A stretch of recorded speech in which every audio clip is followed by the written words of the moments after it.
Ok, maintenant on va parler de framework et on va voir comment on peut installer du coup Sass sur un framework. Donc on va voir trois frameworks CSS, on va voir Bulma, Tailwind et Bootstrap, mais vous allez voir que la manipulation est à peu près la même. Donc ici par exemple, si je me rends dans le site de Bulma, Bulma qui est un framework CSS côté CSS, c'est-à-dire qu'il n'y a pas de script à l'intérieur, et ce qui en fait un framework très léger, comparé par exemple à Bootstrap.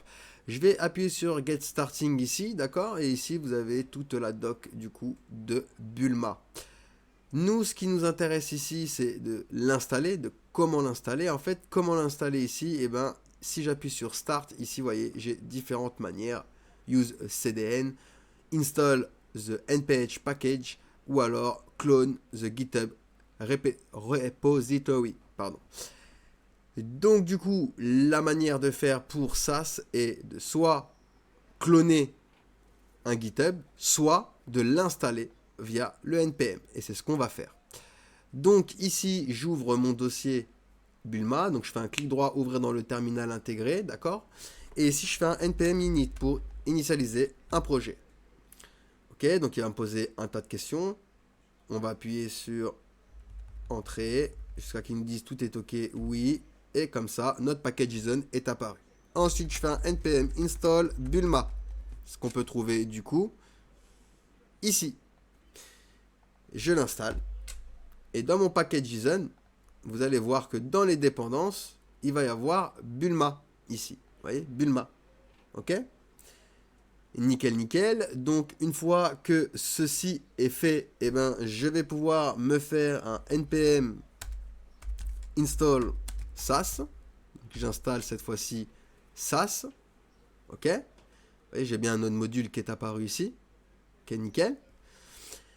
Maintenant que c'est fait, j'ai bien Sass et Bulma ici d'intégrer. Ok. Donc, dans mon dossier Bulma, je crée un index.html. Ok.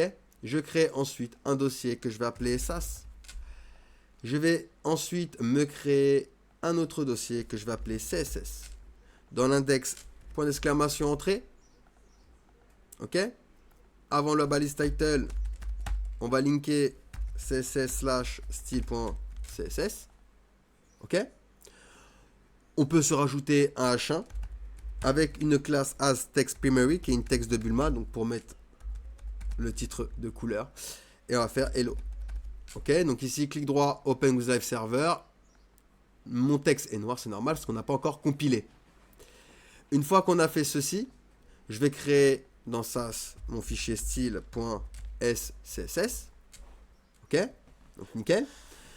Et ici, je vais import, donc import. Je vais aller dans mon dossier non-module, donc on fait 2 points pour monter, non-module. Je vais aller dans Bulma, et à partir d'ici, je vais aller chercher bulma.sas. Ok. Nickel. Une fois que j'ai fait ceci, je vais dans package JSON au niveau de mes scripts. Et même histoire, ici, je vais pouvoir faire sas, 2 points. Et ici, je vais compiler, donc sas-watch, sas/style.scss, css/style.css. Ok, nickel, parfait, c'est nickel. Donc maintenant, si je réouvre mon terminal et que je fais ma fameuse commande du npm run sas, donc qui est le script, la commande de script que l'on a mis ici, d'accord.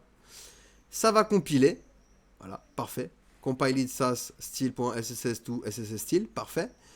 Mon texte, regardez, il a la couleur bleue, la couleur de la classe de Bulma.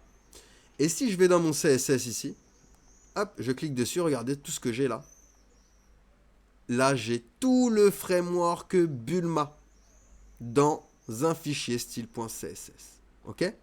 J'ai tout le framework ici. Et je vais pouvoir du coup venir dans mon style CSS et puis coder, SCSS pardon, et puis coder avec SAS, d'accord, tout en utilisant Bulma, d'accord. On peut aller beaucoup plus loin avec les frameworks CSS en utilisant Sass. D'accord? Ce n'est pas simplement d'utiliser les classes, c'est qu'on va pouvoir personnaliser des classes, créer des classes. Et d'ailleurs, j'ai fait une formation sur Bulma, si cela vous intéresse, n'hésitez pas à aller la voir si ce framework vous intéresse, car il est très très sympa d'utilisation. Donc voilà comment on compile Sass avec notre framework Bulma. Allez, on passe du coup à la suite.